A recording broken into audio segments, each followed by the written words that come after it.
میرے عزیزوں، عمر فاروق رضی اللہ تعالیٰ عنہ جب فارغ ہو گئے، نہا دھو کر فارغ ہو گئے، جب ان کے سامنے قرآن کریم کو پیش کیا گیا تو قرآن کریم کی جس آیت پر سب سے پہلی نظر عمر بن خطاب رضی اللہ تعالیٰ عنہ کی پڑھی وہ سورہ طٰہٰ کی آیت تھی، سورہ طٰہٰ کی آیت تھی، طٰہٰ ما انزلنا علیک القرآن لتشقى الا تذکرۃ لمن یخشی تنزیلا ممن خلق الارض والسماوات العلی۔ جب عمر نے قرآن کریم کی اس عظیم آیت کو پڑھا تو عمر کا دل پسیج گیا، عمر کا دل نرم ہو گیا، عمر کا دل کانپنے لگا۔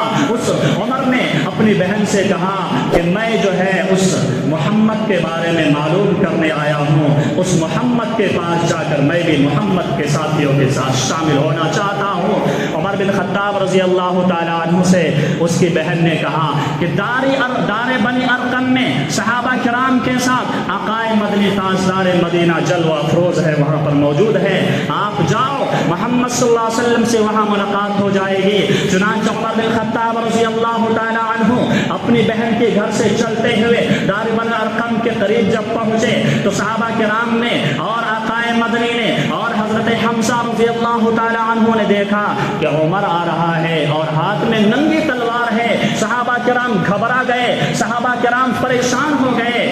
تو اللہ کے شیر اور رسول اللہ کے شیر حضرت حمزہ نے کہا کہ اگر عمر جو ہے نیک ارادے سے آ رہا ہے تو ٹھیک ہے، اور اگر برے ارادے سے آ رہے ہیں، بری نیت ہے اگر عمر کی، تو میں اسی کی تلوار سے آج اس کا کام تمام کر دوں گا۔ میرے عزیزوں، عمر بن خطاب رضی اللہ تعالی عنہ جب گھر کے اندر داخل ہوئے تو آقائے مدینہ نے پوچھا، اے عمر بتاؤ کس ارادے سے آئے ہو، کیا تمہارا ارادہ ہے؟ ہاتھ میں ننگی تلوار لے کر کرنا کیا چاہتے ہو، کہنا کیا چاہتے ہو؟ تو آقائے مدنی سے عمر نے کہا کہ اے اللہ کے نبی، اے محمد، میں اسلام قبول کرنے کے لیے آیا ہوں۔ جب صحابہ کرام نے یہ سنا، میرے عزیزوں، اس زور سے نعرے تکبیر کی آواز لگائی گئی کہ مکے کی پہاڑیوں کے بیچ میں اور کعبۃ اللہ کے درمیان پورا مکہ جو ہے نعرے تکبیر کی آواز سے بلند ہو گئی۔ میرے عزیزوں، حضرت صہیب بن سنان رضی اللہ تعالیٰ عنہ فرماتے ہیں کہ جب اسلام عمر فاروق رضی اللہ تعالیٰ عنہ نے قبول کیا تو اسلام کی اس کے ذریعے مدد ہوئی، اور حضرت عبداللہ بن مسعود فقیہ الامت فرماتے ہیں عمر کا اسلام لانا اسلام کی فتح تھی، عمر کا ہجرت کرنا اسلام کی نصرت تھی، عمر کی خلافت مسلمانوں کے لیے اور انسانوں کے لیے سراپا رحمت تھی۔ میرے عزیزوں، جب عمر رضی اللہ تعالیٰ عنہ نے اسلام قبول کیا تو دعوت و تبلیغ بھی کھلم کھلا ہونے لگی۔ فقیہ الامت حضرت عبداللہ بن مسعود رضی اللہ تعالیٰ عنہ فرماتے ہیں کہ مجھے وہ زمانہ بھی یاد ہے کہ جب عمر بن خطاب نے اسلام قبول نہیں کیا تھا تو ہم چھپ چھپ کر گھروں میں نماز ادا کیا کرتے تھے اور دعوت و تبلیغ دین کا کام کیا کرتے تھے۔ میرے عزیزوں، عمر بن خطاب رضی اللہ تعالی عنہ وہ عظیم ہستی ہے کہ جس کے بارے میں میرے محبوب پیغمبر صلی اللہ علیہ وسلم نے ارشاد فرمایا، لو کان بعدی نبی لکان عمر۔ اور لوگوں سنو، اگر میرے بعد کوئی پیغمبر ہوتا، اگر میرے بعد کوئی نبی ہوتا، اگر میرے بعد کوئی رسول ہوتا تو عمر بن خطاب ہوتا۔ عمر بن خطاب کے اندر وہ صلاحیت موجود ہے، عمر بن خطاب کے اندر وہ کیپیسٹی موجود ہے کہ جس کے اندر جو ہے نبوت کے منصب کو بھی سنبھالنے کی طاقت موجود ہے۔ یعنی اگر میرے بعد کوئی نبی ہوتا تو عمر بن خطاب ہوتا۔ یعنی عمر بن خطاب رضی اللہ تعالیٰ عنہ کے بارے میں یہ جملہ آقائے مدنی نے فرمایا ہے۔ کسی اور کے بارے میں 1,24,000 صحابہ کرام کے بارے میں یہ جملہ اور یہ بات ارشاد نہیں فرمائی، صرف عمر کے بارے میں یہ ارشاد فرمائی ہے۔ میرے عزیزوں، عمر بن خطاب رضی اللہ تعالی عنہ وہ عظیم ہستی ہے کہ قرآن کریم میں ان کی رائے کے مطابق اور ان کی سوچ اور ان کی خواہش کے مطابق قرآن کریم میں 17 آیتیں نازل ہوئی ہے۔ قرآن کریم میں 17 آیتیں نازل ہوئی ہیں۔ یعنی عمر رضی اللہ تعالی عنہ جس چیز کی خواہش کر رہے ہیں، اللہ ان کی خواہش کے مطابق قرآن کریم میں کو اتار رہے ہیں۔ یہ صرف عمر بن خطاب کسی اور صحابی کو فضیلت حاصل نہیں ہے.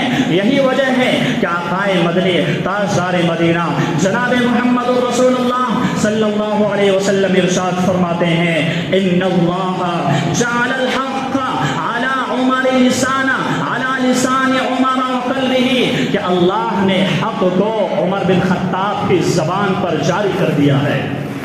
عمر بن خطاب جو فرش پر سوچتا ہے، رب کریم عرش پر اسی طرح جو ہے اس کی خواہش کے مطابق آیتوں کو نازل کر دیتا ہے.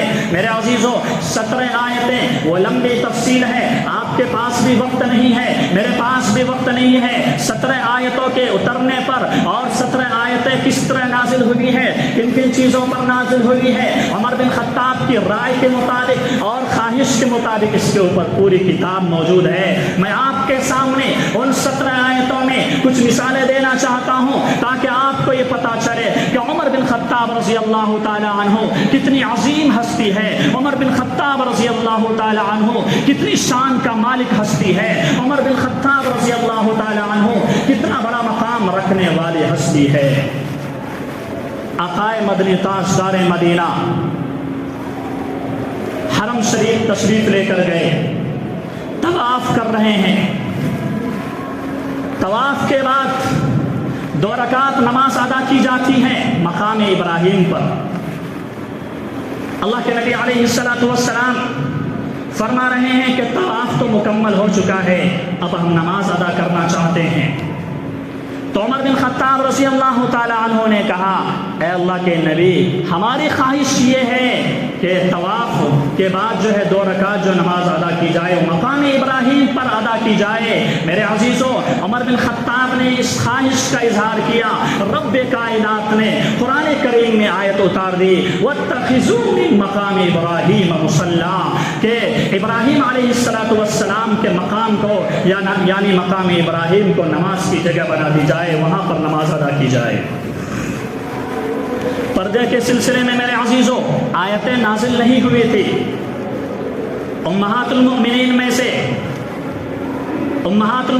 میں سے ایک ماں جو ہے وہ ضرورت کے لیے قضاء حاجت کے لیے نکلے تو عمر بن خطاب رضی اللہ تعالی عنہ نے اس خواہش کا اظہار کیا کہ اللہ اگر عورتوں کے لیے پردے کے احکام نازل ہو جاتے تو کتنا اچھا ہوتا اور کتنا بہتر ہوتا.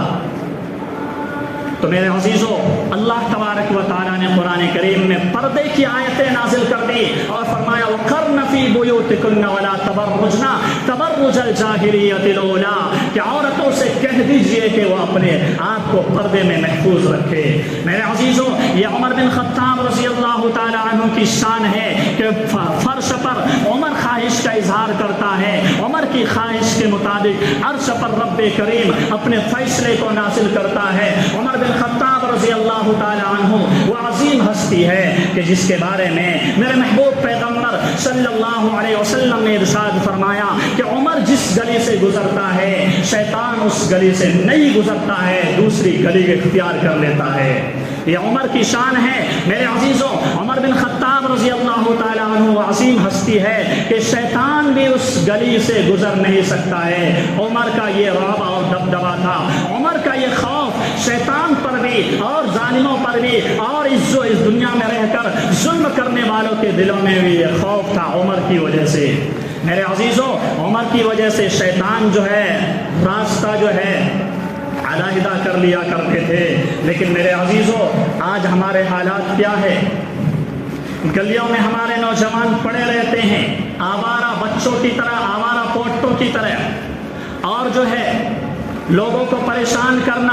12 بجے 2 بجے تک مسلم محلوں اور مسلم علاقوں کا حال دیکھو تو پتہ چلے گا کہ ہمارے نوجوان بچے 12 بجے 1 بجے 2 بجے تک گلیوں میں پڑے ہوئے ہیں اور کیرم بورڈ کھیل رہے ہیں اور مختلف کھیل کھیل رہے ہیں. یعنی میرے عزیزو ہمارے نوجوان گلی کے شیطان بن چکے ہیں، اور جو شیطان ریل میں ہے انہوں نے جنگلوں کی راہ لے لی اور جنگلوں میں پناہ لے لی. میرے عزیزوں عمر بن خطاب رضی اللہ تعالی عنہ کی وہ شان ہے کہ جس گلی سے گزر جایا کرتے تھے شیطان اس گلی میں پناہ نہیں لیا کرتا تھا، شیطان اس گلی میں ٹھہرتا نہیں تھا. میرے عزیزوں عمر بن خطاب رضی اللہ تعالی عنہ کے بارے میں عمر بن خطاب وہ عظیم ہستی ہے، وہ عظیم ہستی ہے کہ احد کے پہاڑ پر عمر بن خطاب رضی اللہ تعالی عنہ، ابو بکر صدیق رضی اللہ تعالی عنہ، عثمان رضی اللہ تعالی عنہ، یہ تینوں صحابہ کرام احد کے پہاڑ پر موجود تھے، احد کے پہاڑ پر موجود تھے۔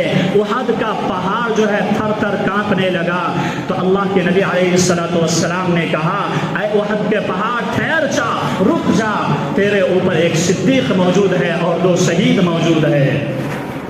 میرے عزیزو، اس کے بعد حضرت عمر بن خطاب رضی اللہ تعالی عنہ یہ دعا کیا کرتے تھے، اللہم ارزقنی شہادتا وموتا فی بلد حبیبک، اے اللہ مجھے اللہ کے راستے میں شہادت عطا فرما اور تیرے محبوب پیغمبر کے شہر میں موت عطا فرما۔ چنانچہ میرے عزیزو، عمر بن خطاب رضی اللہ تعالی عنہ کہ اللہ تبارک و تعالیٰ نے یہ دعا قبول فرمائے، عمر بن خطاب رضی اللہ تعالی عنہ نے اس روئے زمین پر رہتے ہوئے 10 سال خلافت اور حکومت کی اور انصاف اس طرح قائم کیا، انصاف اس طرح قائم کیا اور منکرات کو اور منہیات کو اور برائیوں کا اس طرح خاتمہ کیا کہ کسی نے بھی عمر جیسی جو ہے اس روئے زمین پر خلافت نہیں کی۔ آج بھی میرے عزیزوں، انگریز مورخ ہو، چاہے یورپ کے مورخ ہو، دنیا کا کوئی بھی مورخ ہو، سائنٹسٹ ہو اور جو ہے دانشور ہو، وہ عمر کے بارے میں مثال دیا کرتے ہیں۔ یہی وجہ ہے میرے عزیزوں، جب مہاتما گاندھی نے کہا تھا کہ اس روئے زمین پر یعنی ہندوستان کو اگر پھر سے سونے کا چڑیا بنانا ہے، اگر ہندوستان کو پھر ترقی کے آسمان پر لے کر جانا ہے، تو گاندھی جی نے کہا کہ ابو بکر صدیق کے نقش قدم پر اور عمر کے نقش قدم پر چلنا پڑے گا۔ عمر نے جو رول ماڈل اور جو قانون جو اپنی خلافت کے زمانے میں قائم کیا تھا، اس قانون کو لاگو کرنا پڑے گا۔ تو کسی نے کہا اے گاندھی جی، آپ کس کا نام لے رہے ہیں؟ یہ تو مسلمانوں کے بڑے رہنما ہے۔ تو گاندھی جی نے کہا